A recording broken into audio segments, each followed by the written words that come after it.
In 5, 4, 3, 2, 1. All right. Happy Friday, everybody. Really appreciate y'all being here. Thank you for being here on time, and we're going to go ahead and get started. Just starting off with some housekeeping items. So everybody is muted. This call, again, is just for staff members, not for AmeriCorps members. I sent out an email today about just some revised security measures for Zoom. If y'all have been following Zoom in the news, they've had some issues with privacy and security. So the good news is they have done a ton to make Zoom more secure and increase privacy measures. SVP is going to make sure that for every Zoom meeting that we have, that folks are registering beforehand, so we know who's joining the meetings. I turned off the waiting room for staff this time around, but we'll keep the waiting room on for AmeriCorps when AmeriCorps are joining. And really the biggest concern here is Zoom bombing, so people who aren't supposed to be in the meeting coming in and causing problems. So definitely have honed in on that, and hopefully these security measures will be such that we will avoid a Zoom bomb by having people register. So that's the reason for the email today. Everybody's going to be on mute, and thank you for being on mute now. We are going to have presenters who will take themselves off mute. And then also we're going to switch things up just a little bit. And instead of having questions at the end, we're going to have presenters today who are going to go through some special items or important items. And then we'll actually allow questions after each of those people speak. And so I would just ask you to please use the chat function, just like in the all team meetings. If you do have questions, please use the chat function. And then if need be, we can have you unmute yourself, but I'll kind of manage that, and I'll call on you if you have a question that's more than just a chat. Allow you to ask that question, then we'll answer it. And then the last thing is, I think because of the registration with Zoom, you all probably received an email from me, or it looked like it was from me, that said, please send any questions you might have to my email. I'm sorry, that's a stock email that comes from Zoom, so I'm going to make sure to edit that email so that it'll just, again, tell people to please stay on mute when they are in the meeting, and to direct any questions through the chat function. So that being said, I want to turn it over to Liz, who is going to introduce the theme of today's meeting. Our all staff meetings are going to incorporate themes.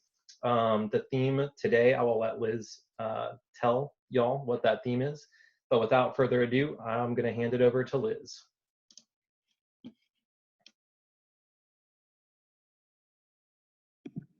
Hi, everybody.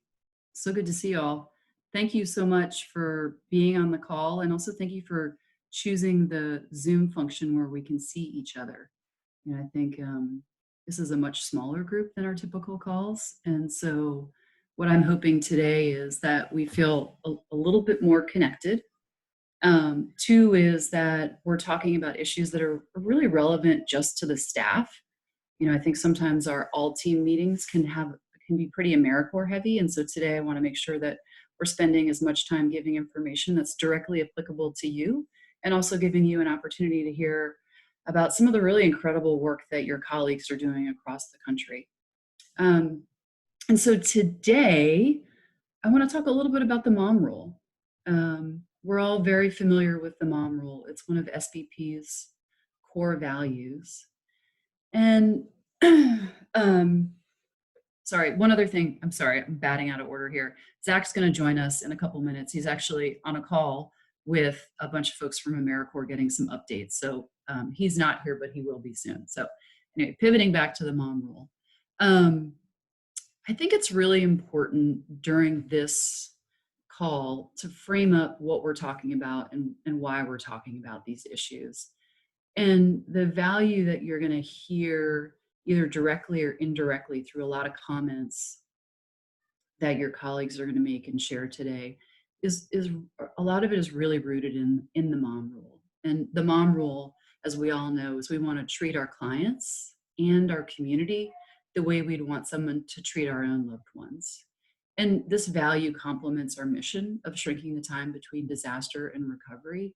And it really can prevent people from reaching their breaking point, because we're not the kind of group that's simply just going to provide services and solutions that are aligned to our mission and our goals, but we're going to provide those services and solutions in a way that shows our clients and our community that we care and that we care deeply.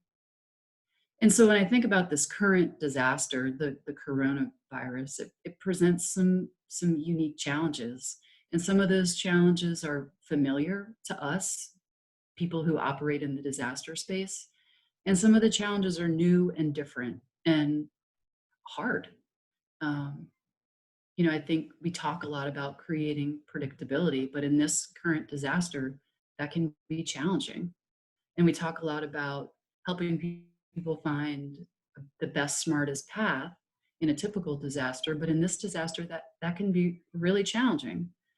But I think that we all have come to appreciate how important it is during this disaster to control some things and control the things that we can control.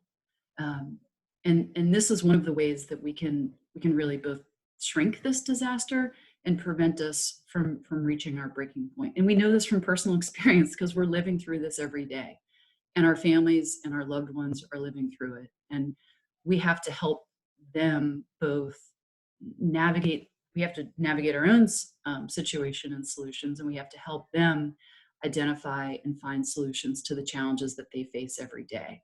And so in a lot of ways, for me and probably for many of you, the mom rule, this value that we cherish so much at SBP, is something that we are experiencing and thinking about a lot in our day-to-day life. And so what I thought would be a great way to kick off this call is to highlight two colleagues of ours who have really embraced the mom rule. And they're doing that not only by treating our clients and community the way they'd want someone to treat their own families, but they're thinking about things differently. They're trying new and different approaches. It's not business as usual for them. They have really kind of stepped outside of their regular roles and are trying to find ways that they can bring some certainty and some clarity to people that they either know or don't know, that I think really exemplifies the mom role. So with that, I'd like to introduce Ashley Thompson, who is among many other things, she's a former AmeriCorps member. She's based in New Orleans. Some of you may have heard her just before the call kicked off. She works in our affordable housing projects. She's our coordinator and works with a lot of our clients and families. So Ashley, I'm gonna let you take it from here. Hi, everyone. So the mom rule is actually one of my favorite values that we have in our core values because it looks alike like me. I'm a mother of 4, and a lot of these things that we discuss in the mom rule, I actually apply to my everyday life. So we have one of our residents, her name is Miss Felicia Taylor. She's been a tenant with us for quite some years. She's had some challenges in the past, but particularly because of COVID-19, it seemed to stress her out a lot because of course she couldn't do things as she were used to doing them. She's the type of person where she has like a schedule, she does things a certain way every day, and that was how she ran her life with her and her son. When COVID-19 hit, she was completely laid off. They didn't give her any explanation of when she would go back or how she would even find out that she can come back. She went to work and they let her off at 12:30 and told her that she would hear from someone when it was time for her to come back. She panicked and was completely stressed out and overwhelmed. She didn't know how she were going to pay her bills or how she were going to feed her son. She knew that she had one last paycheck coming up, but but past that, she didn't know how she was going to survive. So between myself, Liz, and Lauren, we set up a process of making sure that I stay in contact with each one of our clients on a daily basis to check on them, to find out if they need anything and how things are going or how they have been directly affected by COVID-19. So when I spoke to Miss Felicia, particularly, she did not have any idea about the resources that were out there and the different programs that were available to assist her. So when I told her about the different programs, she was excited, but at the same time, she wasn't sure how she would access them because she doesn't have access to a computer. She still has one of the old flip phones. So she doesn't have a smartphone. So she had no idea how to access any of the services or how to apply for them, although she knew she qualified for them. So I told her that I could sit on the phone with her when she was ready and she had all of her information.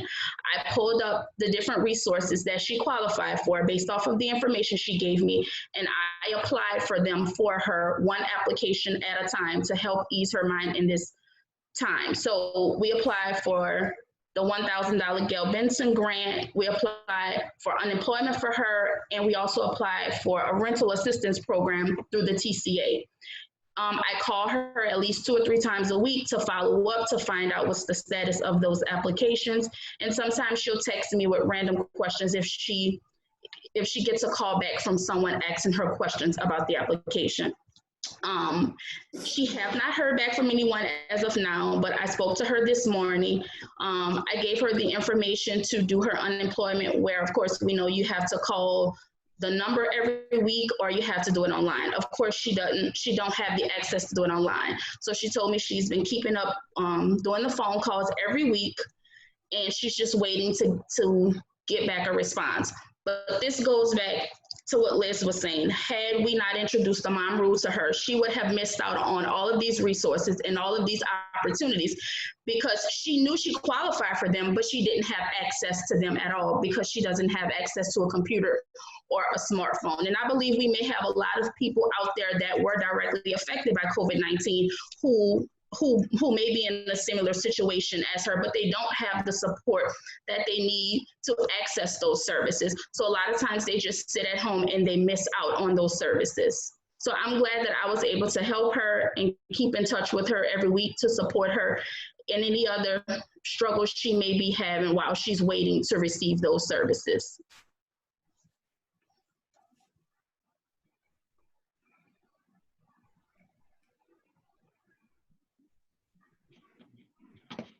Oh, I think I'm supposed to say something here. Sorry. Thank you, Ashley. First and foremost, really appreciate you taking good care of Miss Felicia and her son, and getting them access to the resources that they need to have some more certainty during this really uncertain time. And thank you for doing it in a way that shows her that you care and that we are a problems-focused organization, and we exist not only to shrink the time between disaster and recovery, but really and critically importantly, most importantly, to prevent people from reaching their breaking point. And I am very confident that through these regular calls and check-ins that you are doing just that with Miss Felicia. So thank you. So Zach has joined. Sorry, I was just getting off a National AmeriCorps call. All good news, actually, great news. Great. But we are going to kick it over to Connor in New York. Many of you have heard that Angela and Connor and others in New York have been doing some really important work to track down PPE for some of the local hospitals. And so typically when you hear or talk to Connor, he is working out in the field, helping to repair clients' homes. But he also made this pivot and recognized that he couldn't conduct sort of business as usual during this time, and that he needed to be a part of a team that was thinking more creatively and innovatively, really embracing the mom role by identifying his community's greatest needs during this difficult time. So Connor, I can't see you on my screen right now, but I know you're out there. So I'm going to kick it over to you. Okay, thank you, Liz. So again, Connor from New York. So I just wanted to go over, I guess, what we're doing with PPEs, or PPE supplies. So New York now, I think, has over 200,000 cases. It's 208 or something like that, 1,000 cases. We started, first off, we started like a running list. The goal was to pretty much call or get in touch with every single hospital in New York City, of which there's like between 50 and 60 of them. So there's a ton of phone calls to make, but we got a good idea of need of like, PPE supplies that they need, whether it be like masks, like N95, surgical masks, gowns, or like rubber nitrile gloves and things like that.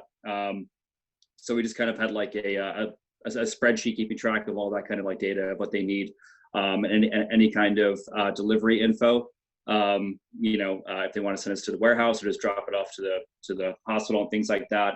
There is a website called getusppe.org, which is like a big database, like a nationwide database that communities are using to fill in contact information for their local hospitals. So anybody anywhere can use it. It's pretty cool. But as of right now, I know that Mike Sininsky, who was a co-founder of Friends of Rockaway, which was the organization that existed here post-Sandy for a little bit before it became SPP.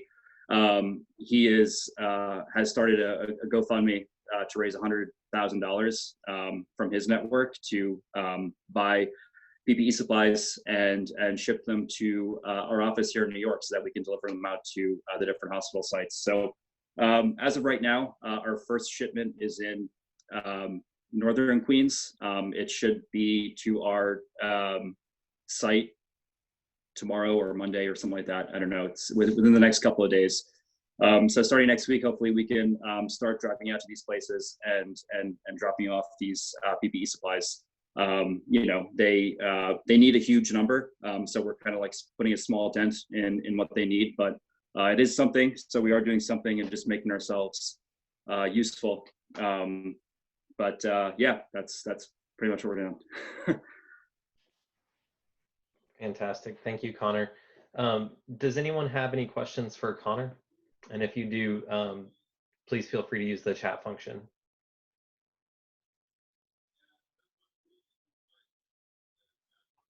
Okay. All right. Well, Connor, thank you so much. Really appreciate it. Oh, there we go. We got somebody. A couple. How much will the first equipment delivery include? Do you know? Yeah, it's going to be 2,000 N95 masks, 2,000 rubber nitrile gloves, like the disposable gloves, and 3,000 surgical masks. Wow. Awesome. So hopefully the first of a few shipments. Fantastic work. Any other questions before we move on? All right.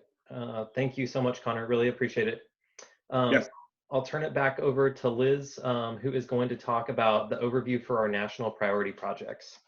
Yeah, sure. So I have a really dumb question. Can everybody see what's in the chat right now? Okay, great. So I didn't know if it was just me or if it was everybody, but thank you all for the shout outs and for recognizing both Ashley and Connor.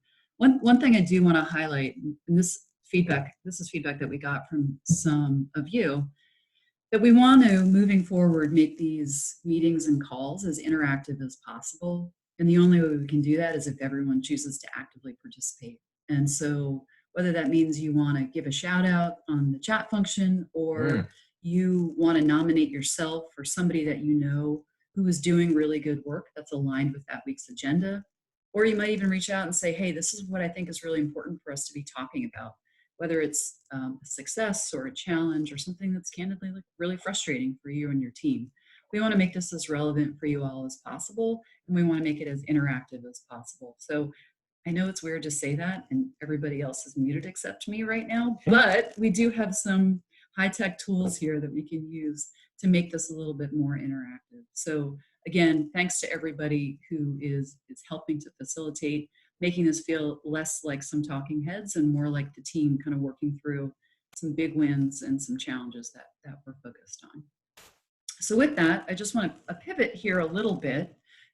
You all have heard on the last couple of calls that what we are trying to identify is what opportunity do we have now as oh, Nick, I see our most important team member has just joined the call. Can you zoom in? Yeah, she was crying in her bed for a while, and it made me really sad to leave her there, so I had to go get her. But say hi, Eloise. We're practicing on the way. She's kind of, she'll get there. We're happy. Keep Louise here. Yep.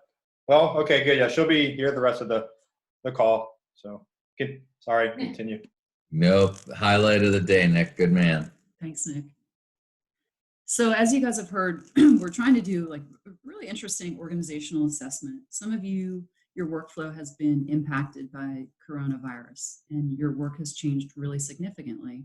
For others of you, you're used to working remotely and or your projects are continuing to march ahead. Even though it's a very uncertain time in our country, it is not an uncertain time in terms of your very specific goals and your workflow. And so for those of you who are experiencing some change, we sent out a survey about a week and a half ago to try to assess what availability everybody has to take on additional responsibilities or to pivot their work altogether. And at the same time, have identified a whole series of things that we know we need to work on and we need to get better at. And so, I won't go through the entire list of projects that we've come up with, but I do want to highlight a couple. And then I also want to give both Anya and Nicole an opportunity to talk about some projects that went from idea to implementation very quickly in the last couple of weeks that have been rolled out in some communities, but could be rolled out in your communities as well. So we want to hear from you if you would like to, take some of the work that's already being done and apply it in your respective community if you think there's a need for it. But SBP specific sort of internal facing projects that I think are just going to help us be stronger when we do get back to our normal work or our regular predictable work include things like a website audit. So making sure that all of the information that is on our website is up-to-date and accurate and is a great representation of all the work that all of us are doing day in and day out. So it seems like a project that it's an ongoing project for sure, but I think that right now, as everyone has, or a bunch of people have a little bit more time, we can make some great strides forward. So thanks to Fufi and team for leading the charge on the website audits. Some of you have been very involved with improving the volunteer experience process. We are going to make some great strides in the next couple of weeks, thanks to Gio's leadership with a lot of support from Anya and other volunteer and community engagement managers, so that when we come back and we're ready to accept volunteers, don't worry, we haven't completely changed the process, but what we do hope is that the experience is that much more meaningful and more consistent and more standardized, so that not only does the volunteer have a better experience, but our team, as they interact with volunteers, has a much clearer process so that you can spend your time and energy and creativity on building relationships instead of trying to define or redefine a process or figure out where a data set goes or other things that should be so rote and so easy that you can save up your energy and your excitement and your creativity to build even better relationships. So that's a second project that's happening. A third project is related to our client services function. I think this team does an incredible job of being great partners for the clients whose homes we're repairing. But we can definitely be better and we can be more consistent in not only the way that we interact with clients, but the lens through which we are all operating as we interact with clients. And so that is everything from like having a more clearly defined process that clients work through to really helping our new and often less experienced AmeriCorps members understand what some of those very specific conversations that they need to be having with clients need to include and how they have them and how they navigate sometimes what feel like are inevitable bumps in the road.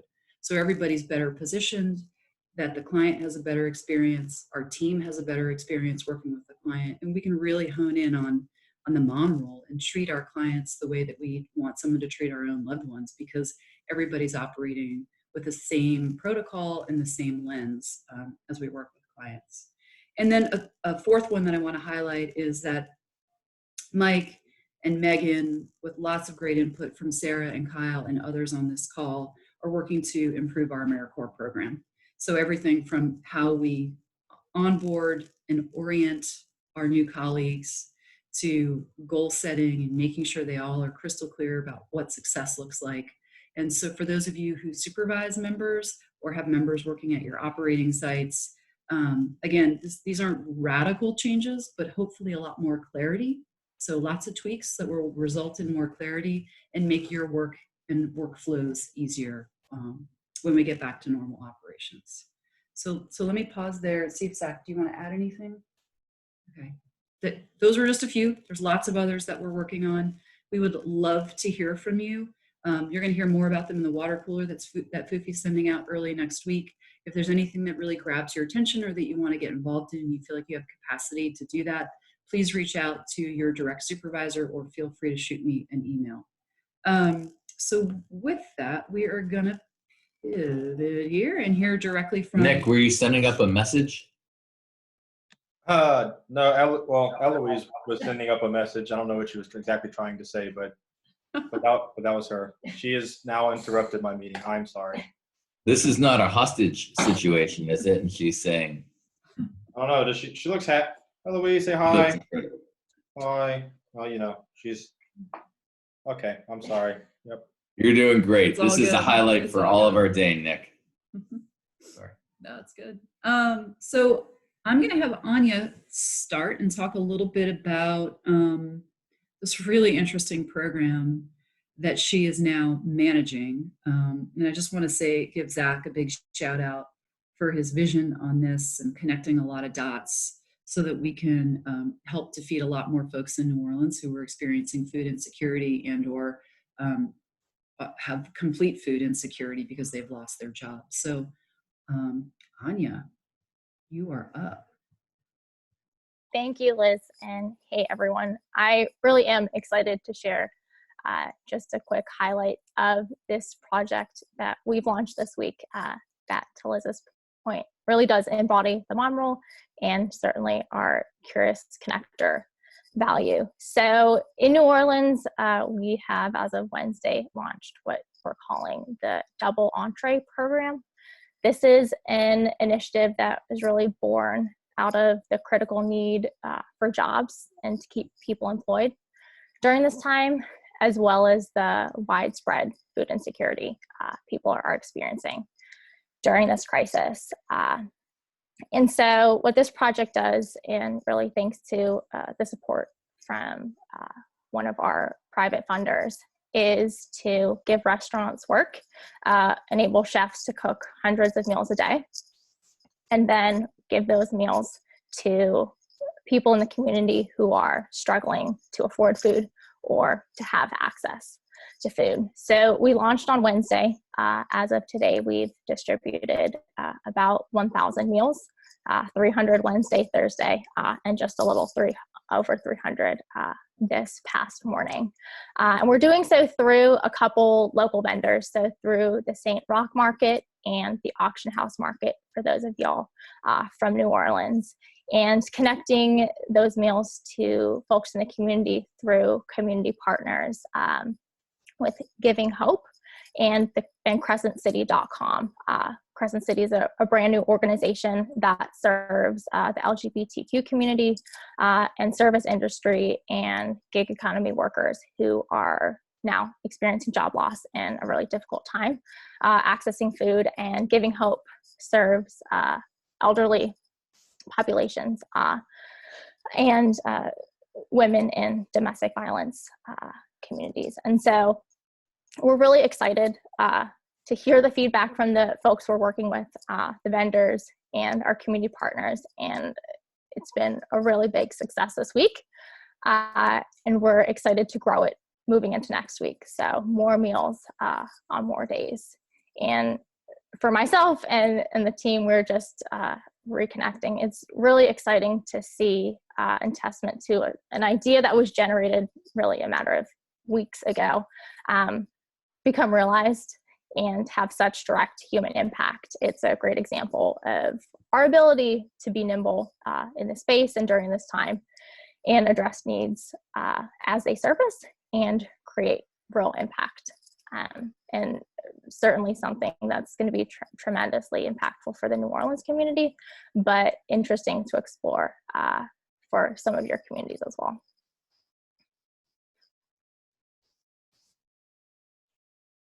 That's great, Anya. So it's really exciting to see that we'll pay them for the meals that they're creating because of charitable dollars that we were able to raise, and then be able to give that food to people who can't afford to pay for it. So thank you. And I know there's going to be a lot of questions about the program, and maybe also during the Q&A, I can get you or Zach to talk about another partner in the Lower Ninth Ward and what we're doing with him. So thanks, Anya. Yeah, great leadership, Anya, and focus. You took it over seamlessly. I think all the partners are thrilled to have you instead of me. So bravo. And for those of you who don't know, because Anya's location is always a mystery, she's currently at an undisclosed location in Virginia operating this program. So it's pretty cool that she can be so far away from New Orleans and really making a big impact in helping sure that people have access to healthy, delicious, if you know the local vendors that are involved, delicious food. So thanks, Anya. Okay, we are going to have Nicole hop on next. I believe almost everybody has had an opportunity to interact or meet Nicole at the very least. She's the newest member of the accounting and finance team. She has been working on a really interesting project related to the Payroll Protection Act. So I'm not going to steal her thunder and let her take it from here. So Nicole. Hi. Dogs. Sorry. Okay, so like Liz said, I have been with SPP for 2.5 months now. I spent 6 weeks in the New Orleans office, and next week is going to be my 6th week working at home. It feels like I've been here longer. I think when you come in and this is a situation 6 weeks in, you kind of easily get caught up and up to speed with everything. I definitely miss seeing everybody at the office, but it is nice that we're getting to see everybody here. We talked about, or Liz talked about, having to pivot and kind of change what we thought our jobs were going to be. I definitely thought that I was coming in to help the finance team improve processes and create efficiencies. The organization is growing so much, and we really need to work on that. But the COVID-19 pandemic happened, and in March, Congress passed a bill called the CARES Act. This is the stimulus package that the federal government worked on to try to help us all get through this economic uncertainty that we're facing right now. The CARES Act includes help for individuals. Many of us have received stimulus money, and also they pushed funds to the state unemployment offices to help the 22 million people that are unemployed right now. Sorry about the dogs, y'all. Among other things, they also have a few provisions that are helping businesses out. Most of them are coming in the form of tax credits or a forgivable loan from the Small Business Association. My husband just walked in the door now, so like it's not going to stop. I've been focused on the Paycheck Protection Program, like Liz mentioned. This is a forgivable loan from the Small Business Association to help small businesses and nonprofit organizations cover 8 weeks of their payroll and facility expenses. SBP knew pretty early on that we wanted to explore the option for ourselves. And I did a lot of research into looking into how we could apply, what the requirements were, and what we would need to do to source the funds. At some point, Keith contacted me and he wanted to know if I was willing to help other nonprofits, learn about the PPP program. I was like, okay, sure, that I can do that. I was still comfortable in that kind of a space, helping people one-on-one. Eventually, it turned into setting up webinars where I would do a presentation for nonprofit organizations. that's when I started to get a little less comfortable. The first webinar we did with the help of Allie and Marley, we hosted 60 participants from around the country. We had people in Puerto Rico, Chicago, Houston, all over the country. We wanted to explain to them what the PPP program was. A lot of smaller nonprofits don't have a finance team that can do all this research for them. So we wanted to extend that knowledge to everyone else. In the end, we recently just did a presentation with Farmers Insurance and Ropes and Gray Law Firm, where we provided PPP information to over 1,000 of farmers agents. Many of the agents run very small operations and they don't have the in-house finance team like we have here. The overall consensus of the agents was that they needed to do everything they could do to keep their employees employed and paid so that they're able to take care of their families. I think that we reached over 1,000 people for sure. I've had people that came to me one-on-one for additional help.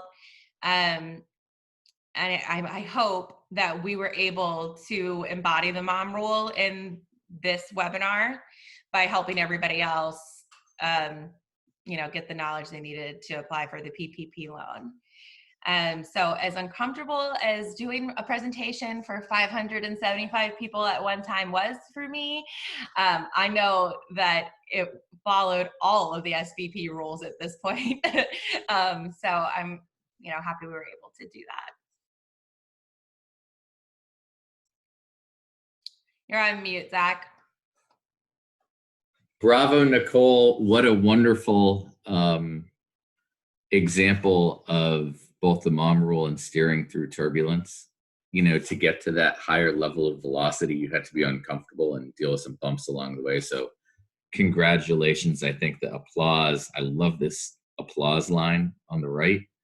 For any of you who are saying you got great feedback, so that's Edgardo and in Houston, if anyone can get a quote or two, that would be really helpful for us to be aware of or share if there's anyone that actually accessed the money because of Nicole's work.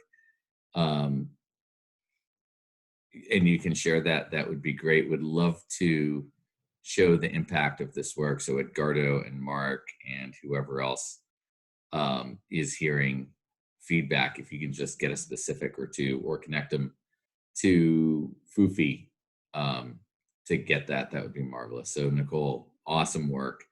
Thanks. I did want ask to if we're going to do more. Yes, Nicole is most definitely going to do more.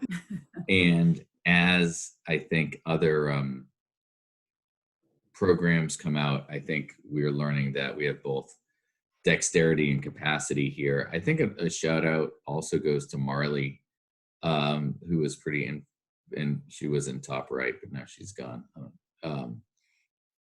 Who added some technical support in the beginning. And so I want y'all to realize that by getting your jobs done every day, it allows Nicole and other folks to really drive this extra impact that wouldn't have happened otherwise. So Nicole, great work. Thanks. I did want to say, I know Tracy in North Carolina had a nonprofit reach out to her recently that they were having problems. So if anybody else has anybody like that, reach out to them. You feel free to pass my email address on to them, and I can we don't have any webinars coming up soon. I can go over things with them one-on-one. Here, that's one thing. If folks know of either businesses or NGOs in either Louisiana or Texas that are in need, we have a credit union partner that is very interested in helping and kind of really walking applicants through the process. So if you know of folks, reach out directly to Nicole or to me there. And I think, Cam, you were the one who asked about restaurants. especially if there are restaurants having a tough time navigating this, that credit union partner will really spend some deep time trying to get it right for them here in Louisiana.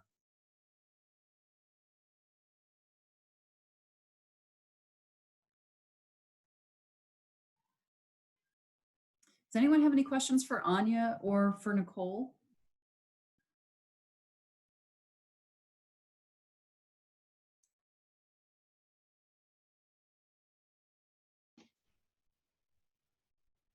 Anya, I'm going to hop in with my question. I'm going to save everyone the pain of having to wait for me to type it out. Can you talk a little bit about our other partner in the Lower Ninth Ward that we're doing the double entree program with? I'd be happy to, although if it's okay if I defer it to Zach or Fufi, I've never gotten to speak with Mr. Brunel. And so from a personal level, I don't think I would do it justice.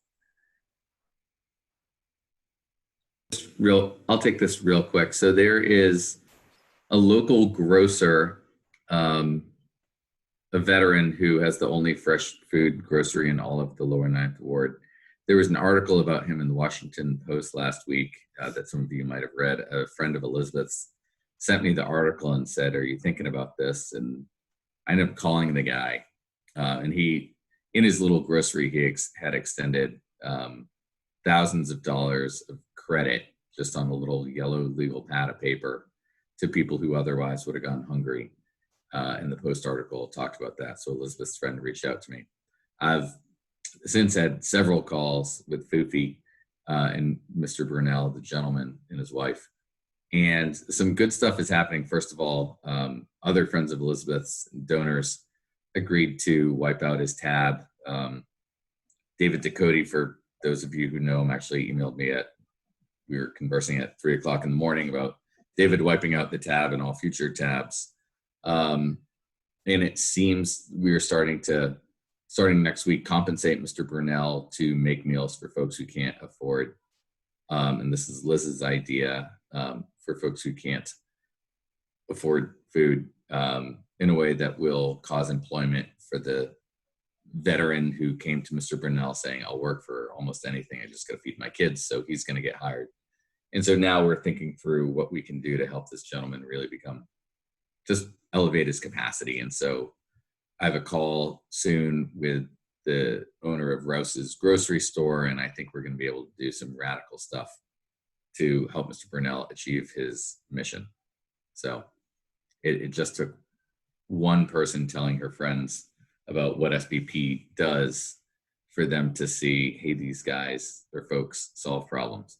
So not fixed, not finalized, but quite a bit of progress there. And to anyone who's playing a role, great stuff. And I think, Hannah, wherever you were middle left bottom. Hannah, you're somewhere. I think Hannah brought some meals over to Mr. Brunel today. I don't know how it went, Hannah, if you're out there. Hannah, New Orleans, there you are, top left.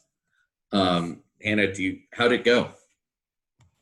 It went great. He was on the phone when I got there, so it took a minute to talk, but it seems like he's very nice. I read the article as well. It was very moving, and he was very grateful for the meals. And he had, I don't know if it was the veteran that was there helping him, but he had someone there helping him. So yeah, it went really well. And I know a lot of us who I've worked in Lower Ninth Ward a lot, and I always went there and got a po' boy when we were building CAFN and different houses right there. So it was great to help out and deliver those meals, and I'm hoping I get to do it a little bit more. So yeah. All these things. Great. Sorry. Wait. Yeah, no, we're off mute. Sorry. Great. You will get to do it again, at least Monday, maybe more. David's idea is that we should help people access unemployment insurance through him. So a lot of different ideas. There's a number of questions that are coming in.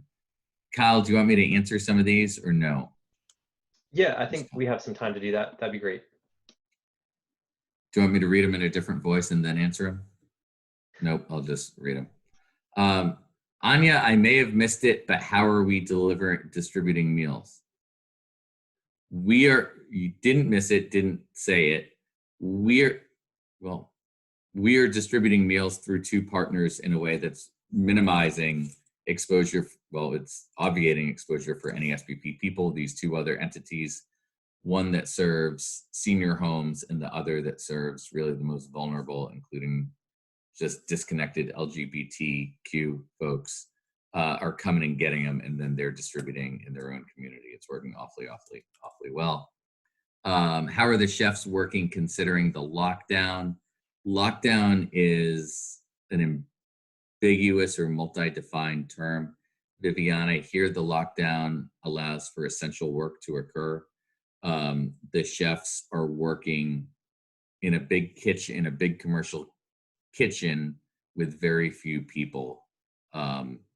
So they're part of like a food court, but there's a massive commercial kitchen in the back, and they're rotating through. Yeah, Mark, more of a statement than a comment.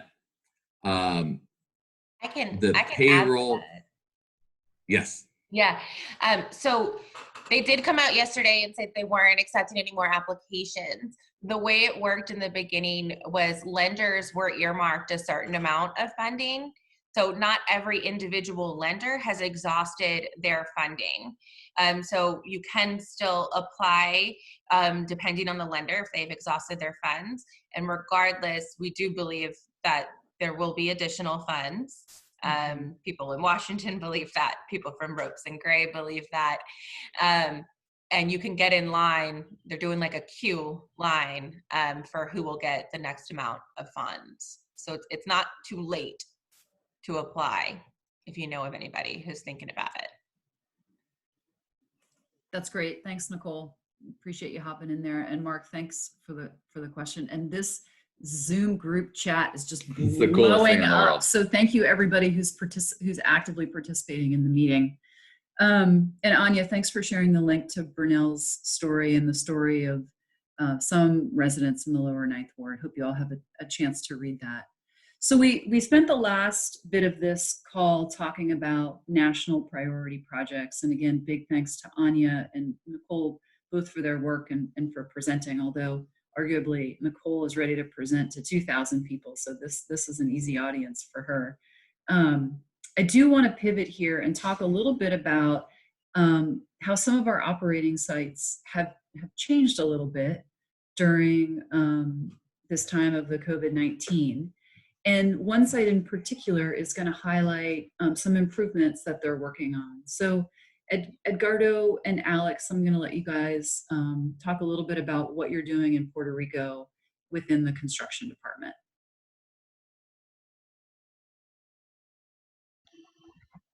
Great, thank you, Liz. I'm actually gonna leave Alex, who's our project manager, lead the discussion.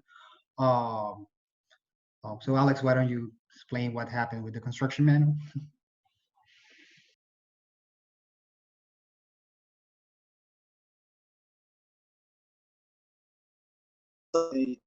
And what we're doing now is doing upgrades to those procedures and the different steps of constructions.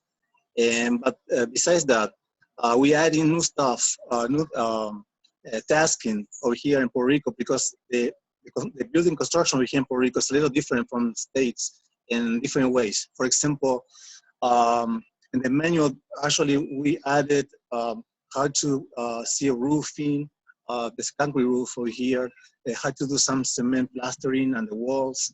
So different stuff that we're doing over here in Puerto Rico that's not common over there in states. So that's why we updating the manual in here to 2020 version. And all the PLs, they are collaborate in that, doing some searches in different ways, like online from another manufacturers, or even from their own experience, they put some input on the manual. And that is so exciting, because they feel really part of this process of to be more updated in the manual and in all the procedures to be better performance on sites and get better results. That's the way we're looking to make good for the owners, getting better results in the construction rates.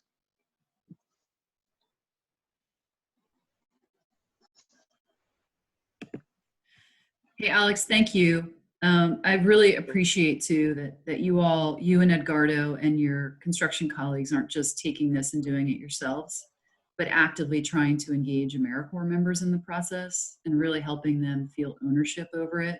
Because I guarantee you, and you know this, they're much more likely to be excited about using the new methodology and using the new guide if they've had a say in helping to bring content to it. So thanks both for what you're doing and how you guys are doing it. We appreciate it. You're getting a lot of shout outs. Any questions for Alex or Edgardo?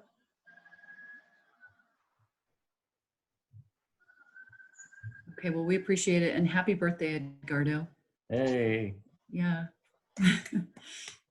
You might get a loud round of happy birthday at the end of this call. So I'm just warning you. All right, and so the last person who's going to present today is Marley, and she's going to provide an update to the group about the recent tornadoes. For those of you who aren't in the South, I know there's been a lot in everyone's news feed lately, but on Easter Sunday, there were quite a few storms and tornadoes that touched down in Mississippi, Georgia, and other parts of the Southeast. And so Marley and Clee and a few others on our team have been tracking the impact of those storms. And I'd like to give them an opportunity to talk a little bit about both what they've learned and how SBP has and will continue to support the communities and people who were impacted. So Marley, you are up. All right. Hi, everybody. So as Liz said, on Easter Sunday, there were about 30 tornadoes throughout the Southeast. It hit about 7 states, caused 30 deaths, and approximately 2,000 homes were damaged across all 7 of those states. The storm damage was relatively widespread, so there weren't a lot of strong areas of concentration, lots of kind of smaller areas that were affected, except for really in 2 circumstances. So the first was the Chattanooga area on the Tennessee and Georgia border. There is a large concentration of damage, as well as in southeast Mississippi. And Clee just shared with me right before this call that there was, at one point, the tornado in southeast Mississippi had a width of 2.5 miles. So it was the 3rd largest tornado in US history. And it's just amazing that, you know, so much is going on in our world that's not even really hitting the headlines. We really had to dig to find that level of detail with regards to the impact of the storm. There has been a FEMA declaration made in Mississippi for 3 counties that were affected. And so we are doing a focus push of FEMA-related resources in that area to government leaders to encourage the use of flyover imagery for assessments, as well as sharing resources on how to engage with available resources for an expedited recovery. We're also reaching out to organizations and individuals directly through social media push to share resources to access FEMA resources, insurance benefits, and other available resources that we have in those declared counties. There are additional declaration requests in progress for the area in Georgia and Tennessee. It's still under review, but we have shared our resources there as well, and hoping that we can continue to push and support if there is a declaration made. We are kind of seeing that there is a limited response on the ground compared to what we would normally see for storms like this, just because of the COVID-19 precautions. So there is a crisis cleanup going on. There are a lot of people registering, but not as many organizations engaged to support. So we're trying to plug in as best as we can, connect with organizations on the ground and support however we're able to. That's pretty much it. Any questions? And Clee, feel free to contribute if I missed anything.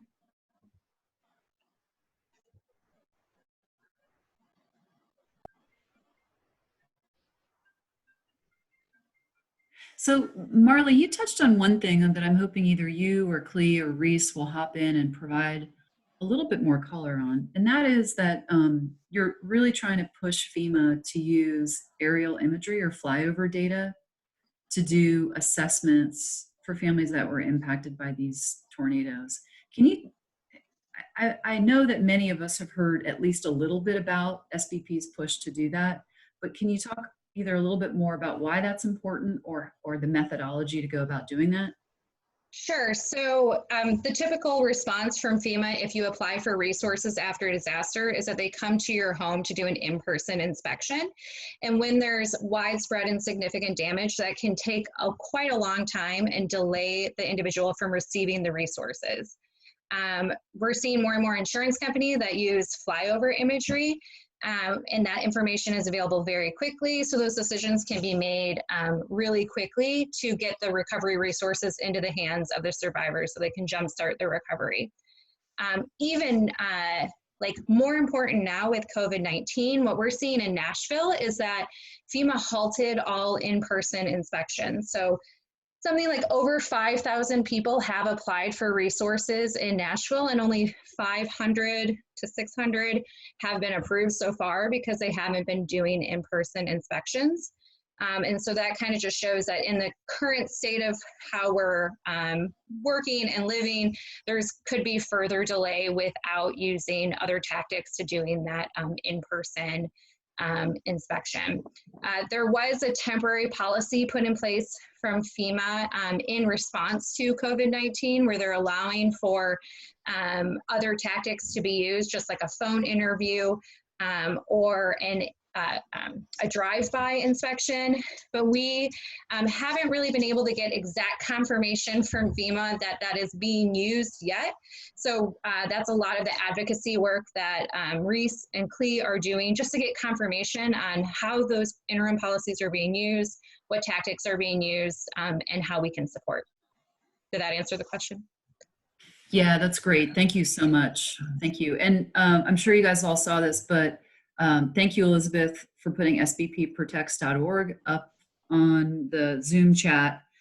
Please feel free to share this. I know we have quite a few team members who live in or have family or friends in or near communities that were impacted by these tornadoes. So please feel free to share that website, and or if there are specific needs on the ground that they have identified, or if they haven't, if you can reach out to them and ask them, let's see if how SBP might be able to help meet those needs in those communities. So again, big thanks to Marley and Clee and Reese and the team for the really quick turnaround on not only pushing out resources, but trying to get to elected officials to put pressure on FEMA to do the right thing here so that people don't have just an unbelievable wait to get some assistance and support so that they have a safe place to call home. Nice job, you guys.